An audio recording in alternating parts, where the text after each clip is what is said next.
Welcome to the Old Souls and Seekers podcast, brought to you by Satori Prime. If you're anything like us, you've been around and around the personal development and mindset block quite a few times. You've read the books, watched the videos, attended the seminars, and even worked with a coach or two, and yet you still find yourself searching for more. You may even feel stuck or that you should be farther along than where you are right now. And after doing over a decade of mindset work, we've come to this realization. Mindset work is like a small hit of dopamine that distracts you from your true work. You get these little hits of feeling better, only to be met with the same underlying conditions and patterns over and over again. Now, mindset was an important part of your evolution as well as ours, but it hits a plateau, and now you find yourself ready for that deeper layer of growth and expansion. If you're listening to this podcast, then you're ready to get off that Ferris wheel. This podcast is only for those that are ready to dive deep and do the real inner healing work. For those that are ready to move past more information into actual experiences. If you're looking for more understanding, then you've come to the wrong place. This is a home for old souls ready to fully embrace and remember who they truly are. Ready to make a profound difference in their lives and in the lives of others. So welcome home, dear one. We're excited to be part of your journey.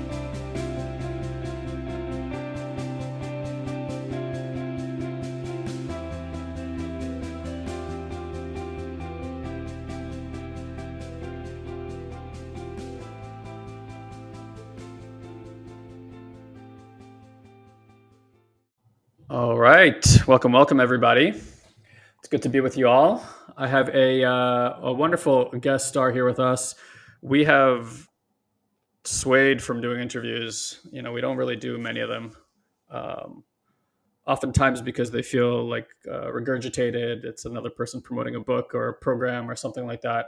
And so if I'm bringing someone for an interview, it's usually a special event.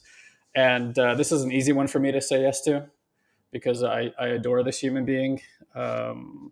I'm glad to say in some respects he feels like family, friend, spiritual guide, consultant. I mean, like the amount of weird stuff my wife and I have sent over the years to Asil to ask for guidance for when we're uncertain has been, a bunch of stuff. And it's always because of his unique perspective, not only with his gifts, but his unique perspective as a human being. So as a quick intro for those of you guys who are newer to this wonderful human being, Asil, there are some human beings you meet and you're like, okay, you've done a few rounds. Okay. So some of us are like old and some of us are ancient. And then some of us are like, we're here when the dirt was formed, like on the planet. They're like as old as dirt. I mean that in the spiritual sense, not in the physical or energetic sense, because this man has a lot of energy. But it still makes an impression on you because his wisdom comes from these ancient streams. He's someone who seems to have been on a spiritual path for a very, very long time. And in this life, the way that's expressed itself is as an incredible channel and healer who I'm very proud to say we've worked with extensively. My wife, out of all the work that we've ever done, I feel like she is most aligned with your particular form of the work, Asil. And she just did the Sacred Earth Healers or Sacred Earth Practitioners, correct me on that one. It used to be Sacred Earth Practitioners. Now we call them Earth Keepers. Yeah. Earth Keepers. Yeah. And my wife is definitely an earth mama. And so like, even since that work, I've seen like major shifts in how my wife operates in this world, a groundedness, a patience and stuff like that. And so he's always putting out these beautiful offerings. And so in the top left corner there, you guys will see a QR code. You can scan it with your phone. And if you cannot scan it with your phone because you're watching this on your phone, let me just put this up real quick if I can. Excuse me for my lack of knowledge sometimes with these. Here we go. So down below, you can go to soulsandseekers.com/Asil, and that will take you to a new offering that is starting here in 4 days, actually, called Becoming a Conscious Creator. I'm going to be doing that. My wife's going to be doing that. And if you are at all curious about sitting with Asil, it's quite the experience. I have had, sorry, so I will let you talk, but there's going to be a long-winded No, intro because, I'm loving this. This is yeah, the best intro I've ever heard. I like, first of all, clearly I love this man. Okay. But what I want to tell you is I have, like, when I was a kid, people get excited about movie stars and people get excited about musicians, and I love house music. So for me, it was always DJs. That time in my past is phased now. Now it's just like everyone's a DJ, so it's irrelevant to me. But not everyone's a channel, and I geek out about channels, and I have had just, I don't want to call it strange because I guess it's all kind of, call it destiny, call it premeditated, call it spirituality, energy. I don't know, but throughout my life, channels have entered into my life. Yeah, and one of them I'm fairly reasonably certain saved my life at the age of 19 years old. I knew nothing of spirituality at the time. I had no idea about the profound nature of the human being that I sat in front of at that time. I don't even know if I ever told you that story. This woman named Sarah, quadriplegic, wildly gifted. I mean, there's probably like 4 of her on the planet at any given time holding the field. And this woman asked to see me. And I had this wild experience. I got no context for who she was. And I have this like sadness in my body that I don't get to see her today and acknowledge who she was, even though I know in the field she's receiving that anyway. So throughout my life, I've met really a lot of different channels who've helped me sort through things, who've taught me things, who've guided me. And Asil's brand, in my opinion, is really unique, and I don't mean that in a business sense. I mean, like, the energy he brings through is unique. And so for those of you guys who are interested in his programs, but want to get a taste of what he does, you can even jump on YouTube, just type in Asil Toksal, right? Mm-hmm. Right. Or Evolution 1. Yeah. Or Evolution 1, and you'll find him. He does a ton of free content, but it's not about the fact that it's free. It's about you having an experience of sitting with him. And so if you sit, and I just offer, close your eyes, meditate if that's what you wish to do, or just become present with yourself, you will find yourself in a rather unique experience as Asil goes into his channeling experiences. And it's both auditory and it's both an energetic transmission. And the energetic transmissions are wildly potent. I mean, like, right up there with some psychedelic experiences that I've had. And so I'll leave it at that. We'll kind of get into a little bit of conversation here. We didn't really have any plan in mind of where to go. But yeah, I just wanted to bring you on the floor, admire you, and tell you I love you, and always an honor to be here with you and speak to you. And so even though we're formally doing an interview, I'm just happy we're spending some time together. I feel the same way. Thank you so much. This was definitely the most eloquent and most beautifully framed intro I've ever had. It's like, wow, refreshing. Because I love you, man. It's easy. Yeah, thank you, guy. I love you guys too. It's really interesting to me to connect with you, and also with your wife and Ilan, and feel how you guys have been serving humanity, and also witness over the years the way it's been evolving, the way it's been shifting. And that speaks volumes about how much you guys care about what you deliver, and to which level of integrity and precision and purity you deliver it. Because you work on yourself so much. Like, there's very few people I know that are so dedicated to self-growth and transformation, like the 3 of you that I've personally experienced. Mm-hmm. And it's almost like every conversation is a transformational conversation with you guys. Sure. Every moment is like an opportunity to go deeper, to look under, what's going on there? Or did I choose the right word to say? Or is there a better word to say with a different frequency? Or what does it relate to in my being? So it's really amazing to have this connection with you guys, and also witness each other's evolution over time and our service to the world. So it's always a pleasure to be here with you and connect with you. Thank you for that. Yeah, I'm unclear where that motivation comes from. Hmm. I also have to, for my own, inquiries into that, I have to say that desire comes from a place that I have a difficulty describing, and also seems to be some kind of lineage. I don't want to say I'm forced into it, but it's like I signed a contract long ago, and Mhm. I'm to some degree energetically bound by these agreements that I seem to have made over many, many lifetimes. And it's just like, man, sometimes walking the path is not so easy, in terms of life, of how it shows up in physical world, life circumstances. And then like every time I'm like, well, is it worth it? There's something in the system that's always like, yep, just keep going, man. Like no matter what happens, just keep walking the path, keep doing the thing. Uh, and I agree. I don't find many people who have that level of dedication, and it's not wrong or bad because we can all dedicate our lives to whatever we choose to do that with. But I'm glad to have landed in a community of people who seem to have that strong desire. And I find people who do this type of work to be extremely courageous. It seems to be much easier to spend your lifetime avoiding or maybe not. That's actually not true, because it's going to show up this way or that way and try to impede on your life. But from stories I've heard from you, I've heard you do just acts of massive courage in places that you've been and places that you've served and stuff like that. Mm.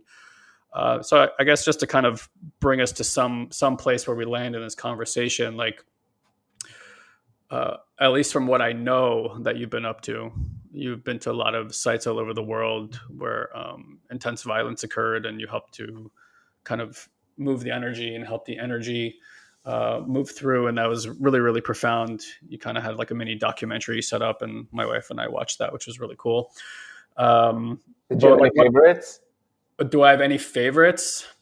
Was If you it? remember scenes or specifics? I remember Kosovo Yeah, leaving an impression on me, that was fun. because of the beauty there. It was, Mm. again, like it's this weird juxtaposition you and I were talking about before we got on, of like world events and then like what world events create. But you see this like unbelievably beautiful place, like Mm. gorgeous, where you just like such intense violence happened in this exact location where this Mhm. gorgeousness has occurred. And that's true if you like, go to Germany or Poland and you go to Warsaw and you see all these different places and you're like, these are such gorgeous places. It's almost hard to imagine that like Mhm. this dark thing happened here. Yeah. Um, yeah, so I know that was a really big part for you, but like, what's top of mind for you? Like, what feels really important right now? What feels like where you're really enjoying serving? What's going on over there? Let's see. Let's say top of heart, not top of mind. Yeah. It's my life changed the moment I dedicated my life to service rather than trying to find a business or work or career or anything that like humanity had imposed onto me or I thought I wanted, like from a thinking place. I started to feel more like, what is my soul trying to tell me? Mm-hmm. How to serve in this reality, in this human form? How can I make every living day that I have, every living breath that I have, dedicated to my own evolution and to the evolution of humanity? And the moment a person makes that choice, a couple things will start to happen. Spirit will align with you, and your soul will align with you. Yeah. And then it will drive you to shape you to become the best vessel you can be. And that shaping and that driving is the driving force that you mentioned earlier that drives us through transformational processes. And it's really fascinating. It's not like, oh, I do all this transformational work and then I'll be in service. The moment you say you decide to be in service, the transformational work starts to come in. Sure. And it's very, very strong. It's inevitable. You cannot push it away. You can't even focus on anything else because it's so strongly in your field, in your presence. And then we have to address it. We have to look into it. And in some ways, that's what I did. And I was very dedicated to coming to an understanding of what am I here to do as a human being? Why am I here? Why am I serving? And how can I make this truly a gift to myself and to humanity? And with that commitment, interesting things started to happen. One of which is the connection to the guides, and them working on me to shape me into a vessel that can operate and deliver, these transmissions, these transformations, and then being sent to different places around the world to assist with the attunements that the earth requires. Because the earth serves all living beings, right? But if there is heavy energies that are parked or remnant from the past in different areas of the world, then the earth's service to humanity is impeded upon.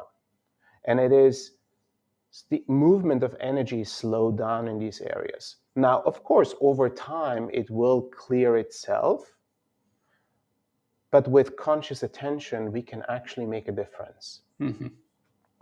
And I know there's probably a lot of people listening in that are grid workers or have visited a lot of sacred sites. You know the difference of frequency that a place holds, right? You can go to a church or to a mosque or to a synagogue that is very high frequency. You can go to the same type of temple and it's very low frequency and dark, right? You can go to a place in nature that feels incredibly vibrant. You can go to a place in nature that is feeling heavy or awkward or weird in a certain sense. Yeah. And in that way, once you start to dive deeper into this sensitivity, you navigate energetic spaces and fields with more conscious awareness. And then we can adjust how we can bring our presence to change the energy and the frequency that's held in that field. And that goes, once you extrapolate that further, it goes to, in my case, past conflict zones, places of genocide, mass graves, or places of incredible energetic power, from volcanoes to mountain ranges to temples, ancient sites of civilizations. So there is a lot of opportunity to bring ourself to make a difference in that way. Now, that's, one sliver of the work, and it's the one that's maybe most flashy in some ways, because people can see things and they're like, oh, he is right now at this place, or he's in the Balkans, or he is, dealing with these kind of dark energies or liberating souls. It's, in a spiritual sense, it's flashy, quote unquote. But there is a process that everyone as an individual that serves in this way has to go through. We have to do some form of clearing. We have to do some form of capacity building. We have to do some form of stabilization and purification, so that when we do this kind of work, we're not impacted negatively. So when I'm going to, a place of genocide, I'm not taking down, I'm not destabilized by doing the work. And is this kind of the case? I mean, macro, micro, right? Like my experience with interpersonal healing work is also, it requires a tuned awareness, to call it human being, an attuned human to witness a person who's going through we'll call it dysfunction. It's not the right word, but some sort of misalignment. And in that process of awareness, something begins to shift for the person that's being witnessed. Yes. That's feeling this. It's basically, nervous system sending energetic attunement to a system that's out of tune, so to speak, and it helps that regulate. And so when I hear you say that, I hear that just like the consciousness of an area or the consciousness of the planet also requires like a witness to regulate itself so that it can clear the energy. Would that be, I don't want to say accurate, but kind of in the same realm? It's definitely in the same vein. It's definitely in the same realm of operation. And also, you know how it is. So the type of cases or circumstances you deal with in one-on-one sessions can be very extreme cases, Sure. right? So it could be heavy human trauma that you have to witness without losing your center. Mm-hmm. And it's even possible that there is energies present that you're projected onto, right? So how do you hold your center? How do you hold your alignment, your grounding, and your openness at the same time Correct. while you're witnessing this person and while potentially their energy is trying to connect or somehow find a loophole in your system to destabilize you, right? So it's in that same vein that we as practitioners have to consistently develop and consistently find even a stronger alignment within to be able to witness the most atrocious, the most difficult things of a human experience Mm-hmm. without it taking us into a destabilized place. Mm-hmm. There is, of course, a bit more nuance to it, and there is more, you know, expanded practices to deal with different kinds of situations, as you know, like more specializations. And I think in the early beginning journey that anyone does as a practitioner, you're learning to find a slightly better alignment than you had before, a stronger state of being of your, let's call it, status quo. Mm-hmm. And that baseline can change over time. You've witnessed that with yourself. You've witnessed that with Mandy, right? With your Sure. brother. So Sure. that baseline changes over time. And our conscious decision and our conscious effort is towards really establishing that baseline and making it stronger and stronger and stronger. Then we can address more and more difficult and challenging situations, circumstances, or healings. Why do you think? Why do you think it's important? It's going to make me almost tear up a little bit. Mm. Why do you think it is important for us to be able to sit and experience some of these extraordinarily difficult, even violent, existential type of things? Like I can only tell you from my ayahuasca experiences. When I normally share what I go through on ayahuasca, the question the other person has for me is, "Why do you do that?" And because of the type of violence, whether it's in past life or genocides or even existential things that I have seen that are hard to make sense of sometimes. Mm-hmm. And when I ask the other side, why are you showing this to me? Like, why am I being given these messages, these visions? It often says the same thing. It says, because you can. Like the system has the capacity to run that flow of energy. Mm-hmm.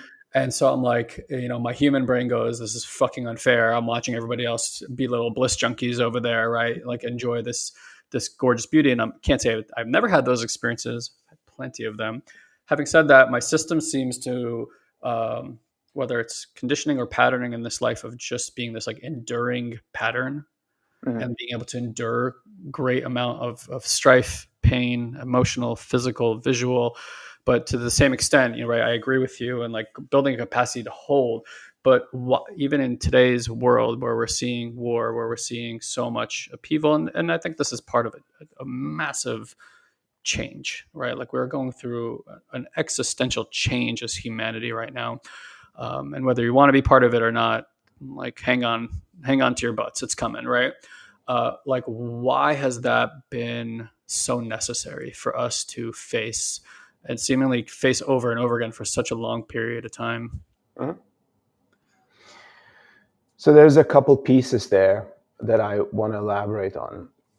One is we go through human experiences that are intense on many different layers, and we go through the roller coasters of life as a human being, right? So some people go through more intense experiences in this lifetime. Some people go through what's perceived from the outside, maybe less intense experiences, but their individual subjective experience is still intense, right?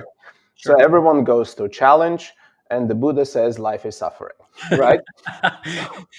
So that's one piece. Yeah. So in some ways, through the challenge, human consciousness or the individual soul evolves, Mm-hmm. right? So there's an evolutionary process that happens that's been happening for thousands of years. Through challenge, we learn, we evolve, we, create a new generation, and the new generation evolves in a different way. For those few that are choosing to be in service, I almost imagine it to be like we are in the front lines, Mm-hmm. right? You're in the front lines of consciousness evolution or consciousness transformation. You have to deal with some of the most controversial, some of the most polarized energies of light and dark. Your capacity to witness a great light or be able to hold a great light has to be equally matched with the amount of darkness that it correlates to. You can't have one without the other. Sure. And in some ways, capacity builds on both ends. So, from many practitioners that you have seen, some of the most powerful practitioners have had some of the most gruesome and challenging lives. 100%. They were just able to transform that experience into something that integrated and allowed them to be in service. Some people in the beginning of their journey are becoming in service is a compensation for something that they experienced. But over time, hopefully, that evolves into a more centralized piece of I'm serving from a place of alignment, no longer in compensation for the trauma I've had. When you go through your darkness experiences and, your medicine ceremonies or other types of upgrades, I see it as an acceleration of your development and also an acceleration and expansion of your capacity. Yes, because you can. Agreed. First, Yeah. because you can. And second, because when you face these kind of energies in the wild or in healings or in places that you go to, then your system will not be shocked in the moment of that experience because it has already experienced it. In some ways, you could compare it to the trainings of special operations Sure. or people that are in the Navy SEALs, right? Sure. They have to go through very intense forms of training. So when they're in the field, they don't have a visceral or immediate shock response of their system, witnessing something that they didn't in their training, and suddenly they're completely useless in the front lines. Right. Meaning they're toast. And in our practice, of course, we think about energy healers as like, the crystal swinging, white clothes, and beautiful music background, and you have the singing bowls, and everything is like so beautiful and so on. But some of the energies we have to face are intense and very, very potent. So how do you face these energies is by practicing and moving through some of these heavy pieces in our consciousness, but also our collective consciousness and our ancestral consciousness. And I've had experiences like you shared before. I had to go through thousands of individuals of my ancestry. I had to go through, anywhere from 10 to 20 to 30 generations back in my ancestry to clean things up. And I Yeah. was like, this is insane. And why do I have to do this? Yeah. And they were like, because you can. Because you're the one that has developed this far. And if you do not clear this up, it will continue to affect you. Aside from the fact that it's affecting everyone that's, in my field or people that are in this lineage, but it's our healing is the healing of the collective. And the more intense or the more potent your healing processes are, the greater the impact and the healing you're providing for yourself and those around you. So I hear you on the fact that, sometimes it's too much and sometimes it feels unfair and sometimes it feels unbalanced with what others have to go through. Sure. But here we are. And we see that everywhere, whether it's a spiritual journey or your lessons are more in the physical. Yeah, I mean, what I hear, and I guess like it's partly disappointment, partly like, yeah, obviously, time is nonlinear. It seems to be this, a circle might be a more accurate representation of what time is. But what I hear is it's like we're not on this journey to like, Buddhism was about alleviating all suffering, right? Buddhism is about alleviating suffering. But it's like, okay, are we always going to use this to learn? Or is there an easeful place that humanity finally turns the page and says, you know what, we can learn from this easeful place? And I say this even from my own interpersonal experiences. Like I know I add challenge into my life, whether consciously or unconsciously. Like there's these patterns, right? These energetic loops.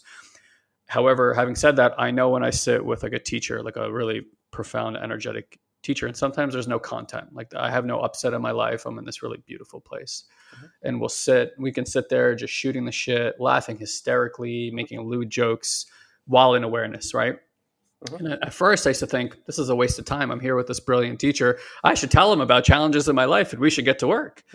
But over the years, I came to understand that when I am in a state of well-being and my system is open and relaxed, that is the time where my system can actually do the most amount of work. Yes. Like the most amount of energy, because it's like either a tight fist or a loose fist, right? Like which one's going to get the energy moving through easier. And so there's this idea, I think, in the healing community of like, we got to get in there and like look in the weeds. And there are times where that's appropriate. Like you do an immersive experience. Sure. You're like, all right, I'm going to put on the war paint. I'm going to fucking get in there and I'm going to do this thing. And for the next 3 days, like, but then there's like also realizing it doesn't always have to look this way. I can just be in this super relaxed, fun position and more is actually clearing from my system. And I'm wondering, are we trying to get to this place where I make this mistake all the time? I think I do my work, I should be rewarded.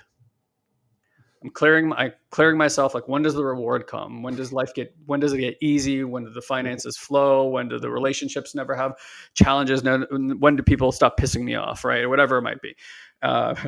You could tell I've had all those things, right? And have all those things in my life. But,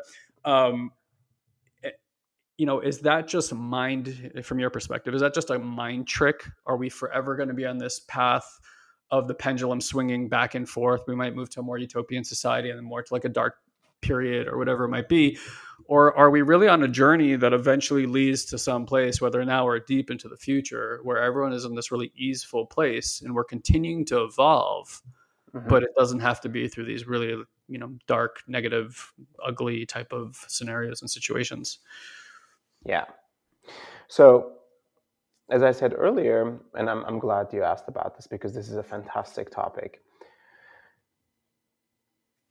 There's many ways to process the challenges we've had. And yes, the human experience requires a consciousness evolution, which currently happens through experiencing challenges and learning from challenges and having what the guides call realizations. And as we have realizations, it integrates into our being, and that realization is complete. Now we're dealing with other realizations that are possibly bigger and more, could be on an individual level, but could be on a collective level. right? And we've been going through this for cycles and cycles and cycles, right? There are ways to process the unprocessed of the past. Some of these ways are mental, as you mentioned. Some of these ways are emotional, and some of these ways are somatic, physical. There's also ways to process things that are happening more on a consciousness level. And this is really fascinating because I used to always be from that department of mental and emotional transformation. And I come from that, like my first really potent experiences were, personal transformational processes that really changed my life. Sure. And here I am sitting with the guides in the most non-dual and purest spaces that I can find myself in presence. And I can't even formulate a thought. And I can't even formulate a challenge that I may be experiencing. I'm in a present moment of complete bliss. And I'm wondering, how is this serving me? And how is this serving humanity? And so, as you said earlier, when we enter these states, something happens from that place of non-duality. A lot of processing occurs. It's almost like the tightness and the tension that requires a certain manifestation to happen so that we learn is loosened. And from that loosening and from that higher vantage point of perspective, there is a processing, a clearing, and a realization that happens that is significantly more gentle, that is significantly more effective. Now, we are learning to process through consciousness. We're learning to come to realizations through these states of non-duality. And then you might say, well, that's good for me, but how is this going to serve the people that are never meditating or that will never watch a guy channeling, angelic beings? Like, how's that going to help them? But there is a field that we create. Our change impacts the other people around us. Sure. Right?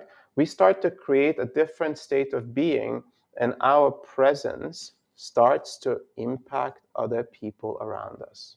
Just because we walk differently, we talk differently, and we act differently. So we are evolving into a place where we do not have to recreate the challenges of the past in order to learn. And how cool is that? Who doesn't want that? Like, do I want to go through another, experience of being, witch hunted? Do I want to go through another experience of being tortured? Do I want to go through an experience of being at war again? No, I don't. Like, consciously, I'm not wanting that. But reality says, well, this stuff needs to be processed, my friend. And your soul came here to learn stuff. So how do you like to learn? Giddy up. Right. Yeah. So one way is doing it the same way that we used to. And we see enough of that in the world. Yeah. The other way is getting into these states where we can start to transform some of these elements and come to realizations through consciousness. And I don't have to necessarily think about all the challenges, like you said, with your teacher, right? I don't have to think about, oh, this is my challenge and this is my challenge and I want to transform that and I want to change this way of being. Sure. It starts to sink in from that place of peace that we find, and the transformation starts to happen on those pieces. Some people could say, well, you're bypassing. Not necessarily. There is a way of bypassing that is existent in spiritual teachings and spiritual communities where people are like, nah, I don't want you to talk about war because, we're having a good time here, right? So you are bringing low frequency into this mix. Yeah. Someone that's not bypassing would be able to listen without losing their center. Right. Would be able to stay in a place of compassion and understanding that other perspective without necessarily being pulled into a polarization. If you compartmentalize, if you bypass, the polar energy still exists. That's right. Does that make sense? Absolutely. When it's integrated and realized, it doesn't exist. Yeah. The only thing that exists is a perspective. So, can I hold perspectives? How do I hold perspectives? And how many perspectives can I hold at the same time? Absolutely. Without losing my center. And so that's kind of like the work that I'm seeing. And also, it is a great opportunity for us to go through transformational processes and through learnings and through evolutionary processes without having to manifest the crazy stuff we have been doing. Yeah. Now, we still see that in the world, and some cycles have had so much momentum on like a collective level that I don't think we can just stop them. I think some of these are just moving freight trains, right? But I do believe that some of these movements can be slowed down or in some ways accelerated with minimal damage. And other things can completely be transformed so that we don't really have to manifest them. Yeah. But it requires individuals like you and your wife and Ilan to do the work that you're doing and the way you're serving others to be able to do their work, right? So that we start to affect the fields around us in our communities, in our families, in our countries, and it starts to shift from there.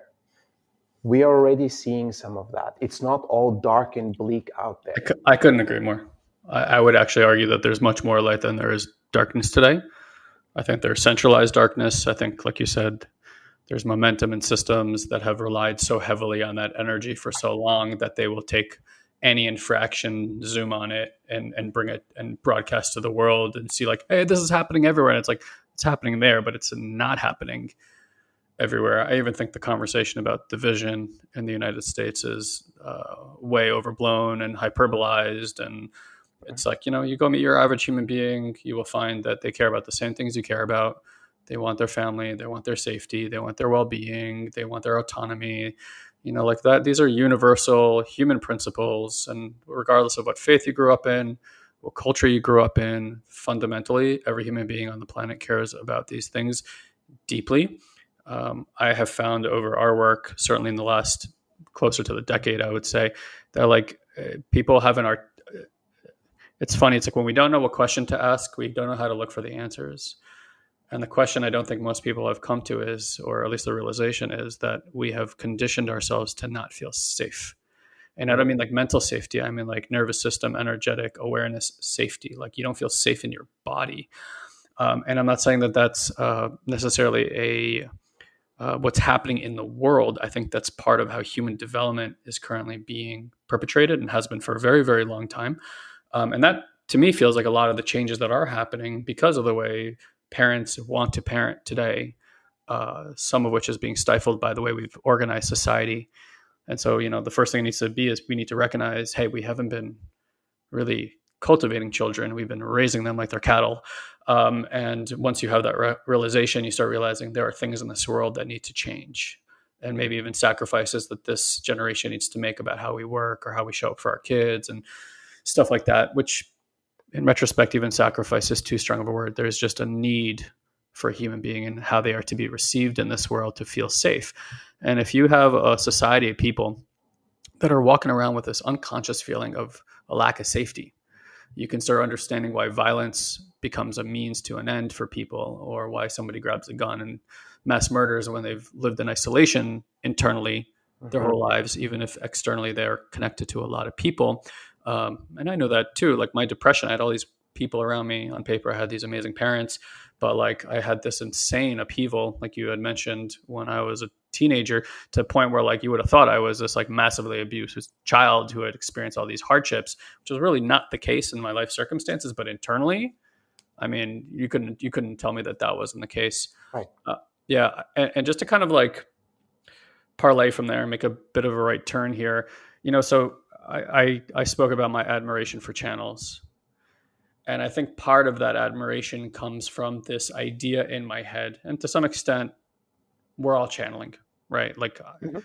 I think some people have a different way of articulation, but I'm noticing as I loosen and surrender in my body, channeling experiences seem to get closer to Mhm. me.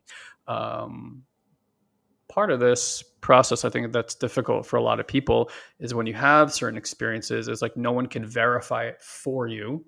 You have to self-verify constantly. Did that really happen? Yeah, I guess it did, right? Like, and the more you allow, and you're like, it doesn't really matter if you thought it, if you felt it, if you think it, like it's a real experience for you. It's one of the top things I tell people when we go do medicine. I'm like, a lot of crazy shit's going to happen down here, like stuff that's wild beyond your wildest dreams. I'm like, when it's all said and done, you're going to want to know if this was real. Right. And there's nobody that can come and tell you that it is. But from my experience, I'm telling you, if you self-verify, you self-validate, and you actually build that as a skill, these lessons will transcend and come with you. My question, though, is for you, as I live under this perhaps disillusionment, that people who have this resource that you have, which is to, be spoken through by what I perceive as what's on the other side of the veil. We call them angels, but let's say a different dimension of consciousness that's free of time and space, that seems to be connected to the great cloud computer in the sky, Mhm. and have all this wonderful information. I feel like part of my driving force to desire that in my own life is a sense of certainty that it provides. Mhm. And I've always been curious about that, like when you're getting these kind of transmissions and something is speaking through you, does that calm down the human and say, hey, look, the connection is here. Mhm. I know it's here because I verify it every day through my interpersonal experience. And I think a lot of us are missing and desiring that connection so badly. And as many experiences as I had where God's like raised his hand and been like, yo, bro, I'm right here, man. Like here it is again. Here's the support. Here's it is. In the next moment, my human kicks in and starts invalidating it and looking for more evidence. And it's like it can never be satiated is what it feels like. Mm. And it feels like it will never be satiated unless I have this kind of like direct communion that I can rely on all the time. And so that's my curiosity. Like when you're part of an experience like this, do you feel like it to some extent is an advantage that gives you this certainty about faith that maybe some of us are lacking or desiring to have? Excellent question. It's a big question. Yes, excellent question. So the connection with the guides, an externalized power, an externalized source of information, has helped me to trust more in existence. 100%. Also get guidance or direction at moments where I couldn't really choose or decide properly. Say more about that. What do you mean you couldn't choose or decide properly? Imagine you have options Mm-hmm. and your mind wants a certain thing, your heart wants a certain thing, your body wants a certain thing. They're all kind of pointing in different directions, and you're Sure. sitting in front of like 5 options, and you're like, I don't really know how to choose. Mm-hmm. What do I listen to? Some people say, oh, yeah, listen to logic and rationale. Some people say, listen to your heart. Some people say, listen to your body. And I found while all of these pathways are valid pathways, I found the greatest peace in the beginning listening to this guidance that I was getting. Mm-hmm. And that helped me in the beginning to establish a certain level of trust. But it also has a tendency to externalize power so much that I felt, am I becoming dependent to an external source of decision making, and what happens if that connection is no longer there tomorrow? Right. Yeah. Yes. Am I then left even more incapacitated than I was before? Right. Like, God, why have you forsaken me? Kind of Exactly. situation. Yeah. Exactly. So in the beginning, it has helped me to deal with the processes I was going through. Over time, with the consistent deliveries and the consistent messages I've been getting from the guides, how our power is individually attained in the present moment, especially when we reach these non-dual states, Mm-hmm. where our energy is being pulled in from the past, our energy is pulled in from the projections into the future, and it's right now here in the moment. And in the moment, when we are really deeply in it, then we have everything that we could possibly need. In the moment, we're alive. In the moment, we're breathing. In the moment, we're taken care of. There is an energy flow that holds us. That was the greatest trust builder for me of all. Understanding and knowing that the power is truly within me, that I am the creator of my life, and that I don't need to externalize this power outside. And over time, this internalizing of power also brings alignment. The mind starts to align, the heart starts to align, the body starts to align. Sure. And I started to make better decisions. I started to make decisions that felt clear yeses and clear nos. Rarely it was a maybe. Even when I walk through the supermarket, I now look at certain things that I want to purchase. There are certain instinctual or conditioned ways of buying things in the supermarket. And there are certain ways where I'm just like tuning into this internal alignment I have, and it says yes to this and no to this. And my mind can't really understand, why is this a no? And sometimes I'll get an answer specifically why. And it could be a specific ingredient, or it could be something about the energy that this particular brand holds. But this internal alignment, man, it's changed my life. It's changed my life, the way I move through life. And that is, to some degree, this conscious creator element is, how do I become more consciously creating the reality I ultimately am aligned to? And greater alignment creates a more aligned reality, and less of the things that we create from an unconscious space or subconscious space, or because we have agreements from the past, or because of a collective element. Now, we are part of the collective, which means we're going to move along with the collective through some of these things. There is no real escaping that. But the more of us come into this place of conscious creatorship, the more and more we create a reality that is shaped differently, that is coming from a place of alignment, rather than, oh, my mind thinks it wants this, my heart wants this, Right. and my body wants this. Yeah. So guides have helped a lot. And people would ask me, so, well, you have a connection to like basically infinite source, infinite information. You must be like consistently asking them all kinds of questions and getting all kinds of answers. And I would say, actually, I've stopped asking questions. And they're like, why do you just stop asking questions? And it's very rare that I actually go into the channel to ask specific questions about my life. Interesting. And I would say, when I ask a question and I get an answer, very often the mind has 10 more questions. So it's kind of a rabbit hole, completely unsatisfied mind wanting to know more and more and more and more. And that's not necessarily the place I want to be. Yeah. Agreed.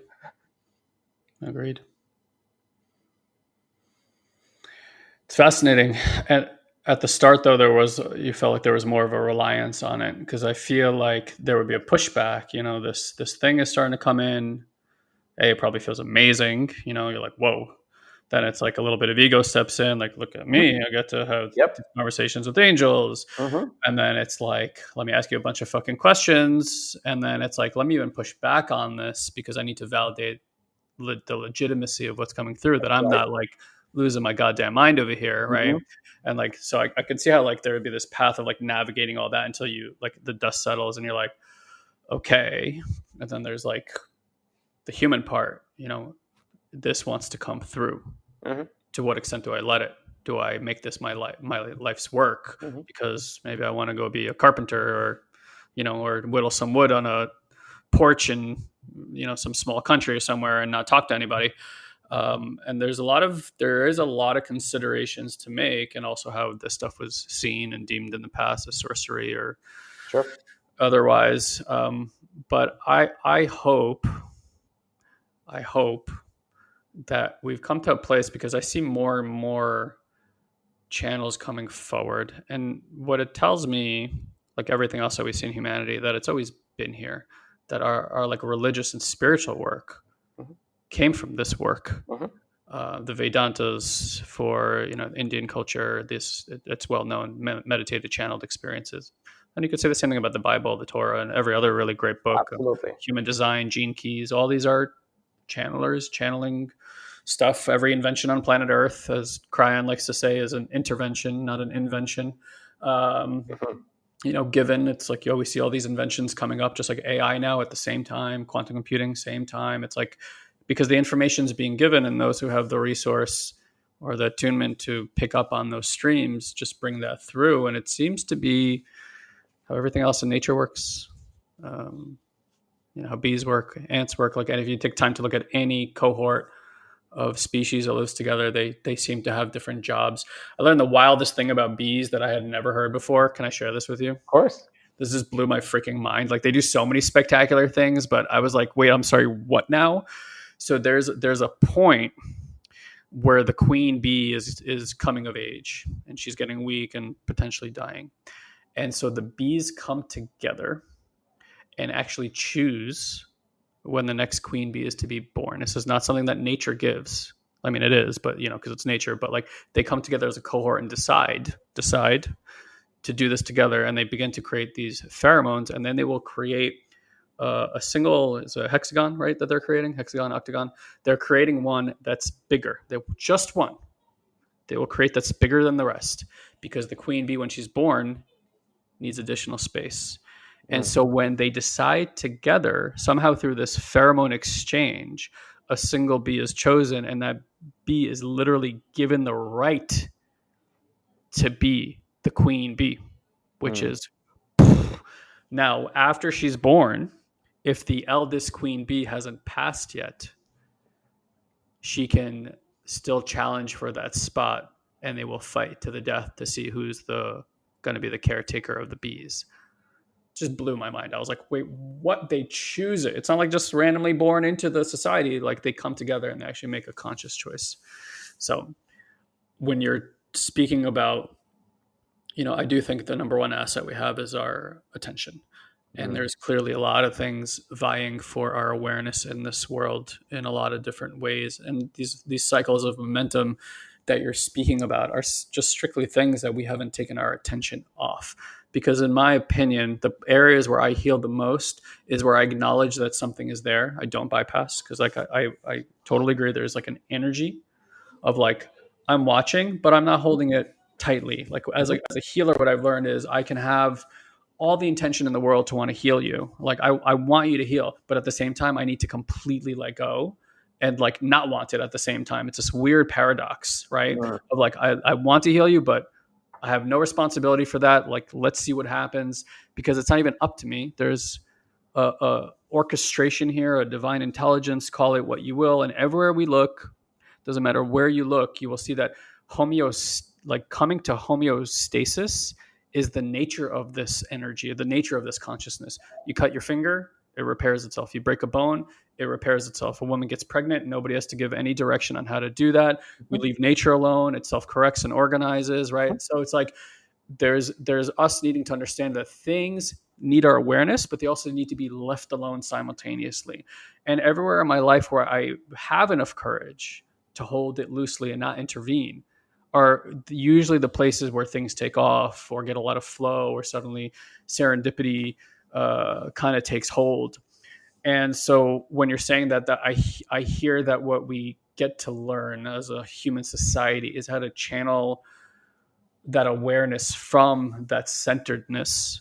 And when the collective does that, there are seriously hallmark moments in humanity where you can see big indescribable changes happening. And PS, our government is aware of this. These tests have been long done by the CIA. I think there was like a very famous study from like 10 or 20 years ago where I believe DC was the number one murder capital in the world at that time, and especially over the summers, it would increase. And the CIA had figured out what's the energy output of a single human being in terms of the power of intention when they meditate. Like they actually like quantified this, and so they wanted to lower the murder rate by it was something like 44%. I could be making that number up, by the way, because all statistics are generally made up on the spot. As we know, 63.2% of all statistics are made up on the spot. And so they knew that if they get together a certain amount of people and meditate on lowering the murder rate, their hypothesis is it would lower by like 44%. And that summer they did that and it lowered by 44%. So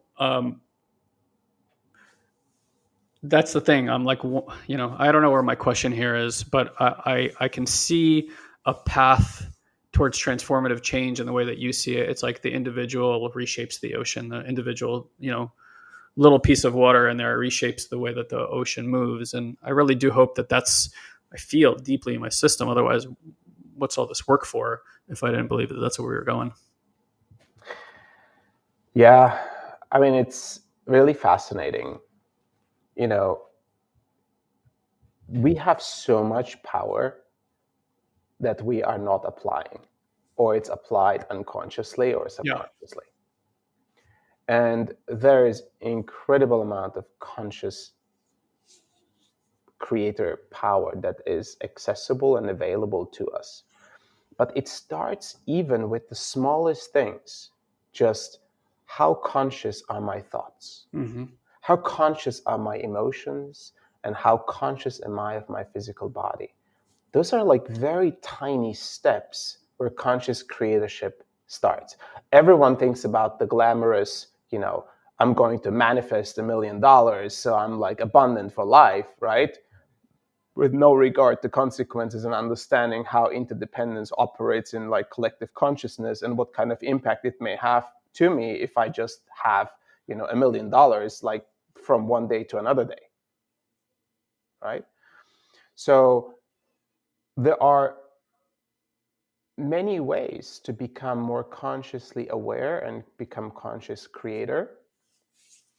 And it's different than from intentionally creating. And what I mean with that is an intention can be established by the mind and the mind's operations. Mm-hmm. And that can be very limited. And it can be based on trauma, right? I want $1 million because, I grew up in a poor household and I didn't like it. And that left me with a trauma and I need that money to feel safe. Sure. Here we go again, the safety element. So conscious creatorship is so much more. It's a wider lens through which all of the different pieces are being addressed. And in this 5-6 weeks that we're going to go through it, the guides are basically addressing different parts of our being to get to a place where we have a greater alignment and we start to create conscious thoughts and conscious emotions and conscious actions.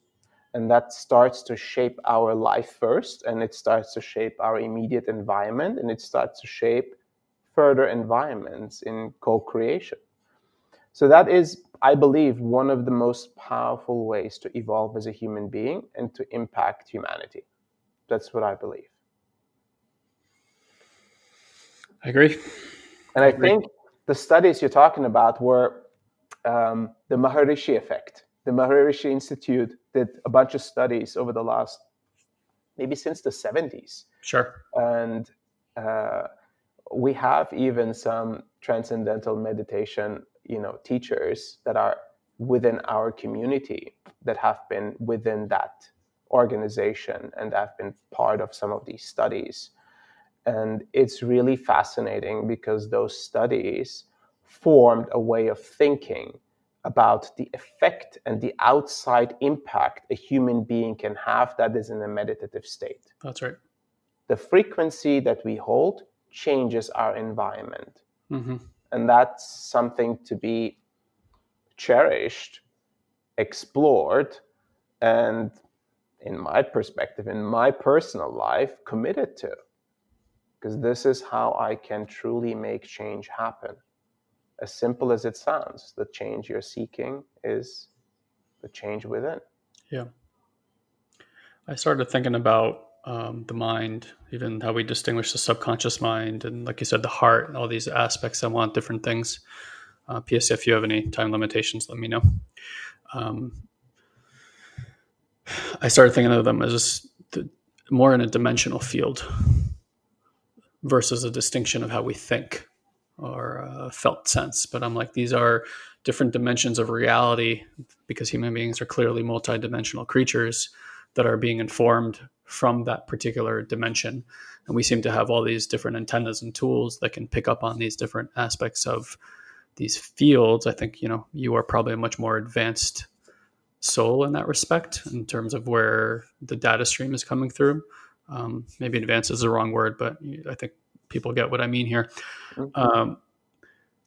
And so I don't know why that's helped me, because then it was less about reprogramming the subconscious mind or what does my heart really want. It's just like tuning into that actual dimension. And I don't know why that empowers me. Like, I love the idea of being a multidimensional creature. And I don't remember, I think it's called Empire University or something like that. I may again misquoting this, but they have been testing DMT over there, like smoking DMT over there. And what they have discovered is, DMT is typically like a 10 to 12 minute long experience. But if you change the composition and you do it as an IV, they can do it you can be in that experience for about an hour. That's what they discovered over there. And the reason they did that is because the experience is such a blast off for anybody who's ever done it. You know what I mean? It's like you're here and then you're not, right? Like the material world evaporates and you go through what people describe as like the tunnel of light, and you end up somewhere that's indescribable. And so you're there and then you come back and you don't know where you were and you don't know how long it's been since you were gone for. And so they did that because they want people to be able to regulate their nervous systems while they're there and like stabilize and be there. But a phenomenal thing happened in this discovery, which is they realized that the entities that people are meeting are all the same. As if you're altering the frequency of the body. And so where you end up is a dimension where it's not different entities that people are meeting. They're meeting the same entities.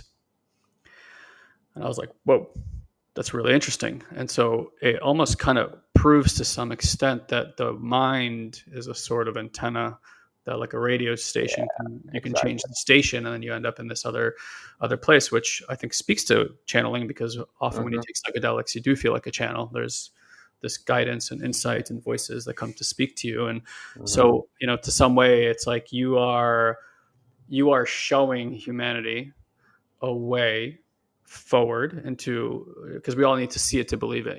Tony Hawk hits the 900 a year later, a 12-year-old is doing it. Bannister runs the 4-minute mile.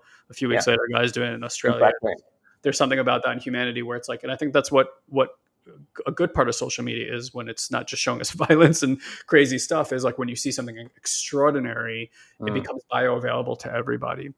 And so I think in a way, you're showing a certain advancement, call a certain evolution, X-Men mutation, whatever you want to call it, that like, hey, we all have this capacity, because I know I can track people's nervous systems, which is a skill I acquired through this work, or gained through this work, tracking my own energy body, tracking other people's energy body. And when I say that to people, they're like, what? But I'm like, it's true. I can feel what's in your body. I can feel what your body's doing. And I'm like, and I know for a fact that it's not a gift that I was given. I know it's a skill that human beings have that hasn't been cultivated. And so I say that because for me, that exploration of being multidimensional, and then like exploring, not trying to understand my heart, but like, what's the dimension of my heart? What's the dimension of subconscious? And then like, how does that really inform? Because it seems to drive so much of who we are, what we are, and the quality of our lives. That's a dimension I want to spend a lot of time in. Yes. and get very related to, and then have a really healthy relationship with, instead of an antagonistic one. Yes, absolutely. And here's the one thing that I'm wondering about. It's we could have just continued the way we've been continuing, like manifesting things to learn about things and go to realizations. But here is a seemingly benevolent and powerful source of information, energy, and adjustments that is supporting us to activate something that's within us, Mm-hmm. that will empower the individual. And so I'm thinking, wait a second.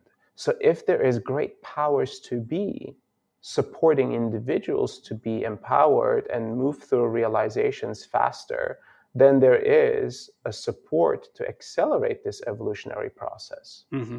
accelerate how we're evolving as humans, individually and as a collective. And to me, that's a great promise. To me, that's a great opportunity. And it's almost like, wow, we are totally blessed. Like all the time we thought we're not supported, but here we are totally supported. We just have to stop for a moment and just open ourselves to listen, and the support comes. Yeah. In a world that's moving so fast, the guidance only comes when you're standing still. That is unfortunately still true after thousands of years. It's really wild, but it makes sense. It's like, when you're sick, which I believe is a spiritual upgrade experience now, you can't run around and expect to come out of it. You need to be in repose and rest, and so the transformation occurs. And it just seems to be like, if you want access, you got to learn to be able to sit and calm your system down. And a lot of what people seek is certainly not, I would say almost everything that people seek is in learning how to stop meddling and just learning how to sit and listen and be. And 95% of what people deem as problems pretty much take care of themselves. Yeah. There's so much more I want to talk to you about, but here's a proposal for you. Sure. How about while you and Mandy are going through this course, we do something, depending on how long it is. It could be short or it could be longer. Pretty much almost like on a weekly basis to check in, like how you experience that week's piece or the transformation. And Okay. then we can dive a bit deeper into, like, what are the moments in life you're actually creating from the least amount of effort with the highest amount of impact? What are the times in your life where more synchronicities and opportunities opened when you didn't expect them? What are the times in life where you tried so hard and it just wouldn't? Right? I think these are really important questions to look at and tangle in this, 5-6 weeks that we're going to be going through. Yeah, that'd be a great and wonderful case study. I'm sure I could answer for my wife, and as long as time allows in our Of course.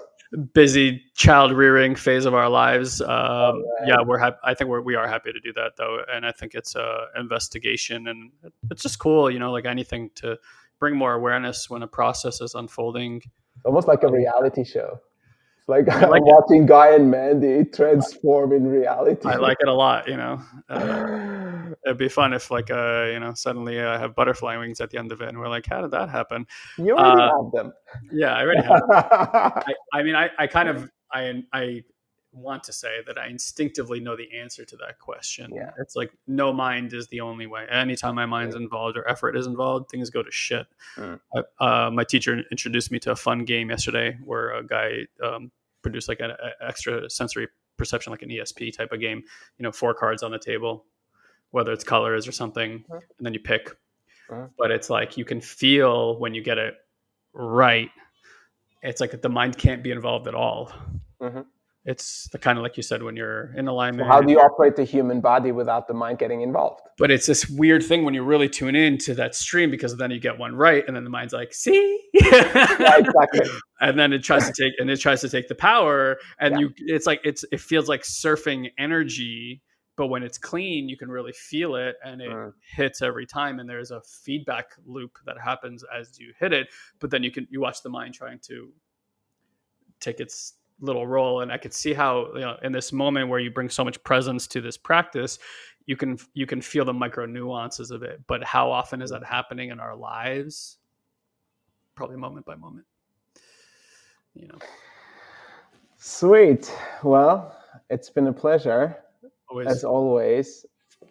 And I loved the way you frame things and the way you bring, very specific examples in your life. And yeah, it's just, a true pleasure to be doing this with you. Likewise.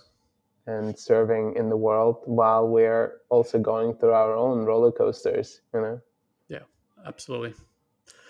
Definitely. I, as a voice for people around the world who follow your work, as a both a practitioner and a teacher in my own right, I have a sense of what it takes to continuously show up and be of service to people. So just a great million thank yous to you for your acts of courage, for your willingness to be a teacher, for your willingness to do the weird and make it normal. And just, for your work, for your soul, for your family, for everything that's led to this moment. And I hope even in our lifetimes, one day we're standing at the top of a mountain together, just in complete awe of the transformative experiences that we got to see in this lifetime. I'm sure we'll experience it in other lifetimes as well, but specifically in this one, with this generation seeming to be this extremely important bridge from what was to what is becoming. Thank you a million times over again for being that person. 100%. And thank you so much, Guy. Well, I look forward to seeing you next Tuesday. In a few days. It's gonna be a rocket ship. All right, buddy. Yes. I love you so much. Best of luck with that. Bye. Take care. Thank you, dear one, for choosing to share a bit of your day with us. We value you greatly. And as a way to give back and help you to deepen these practices, we want to invite you to join our incredible community on Facebook. You can do so easily by going to joinoldsouls.com and ask for an invite.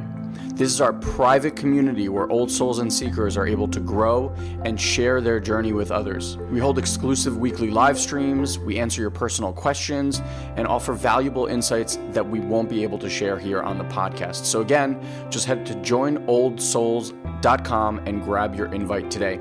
And as always, if you enjoy this podcast, please head to iTunes and leave us a review. It's the only way other people can find this show. So if it's making a difference in your life, please share the love. Until we meet again, have an amazing week, dear one.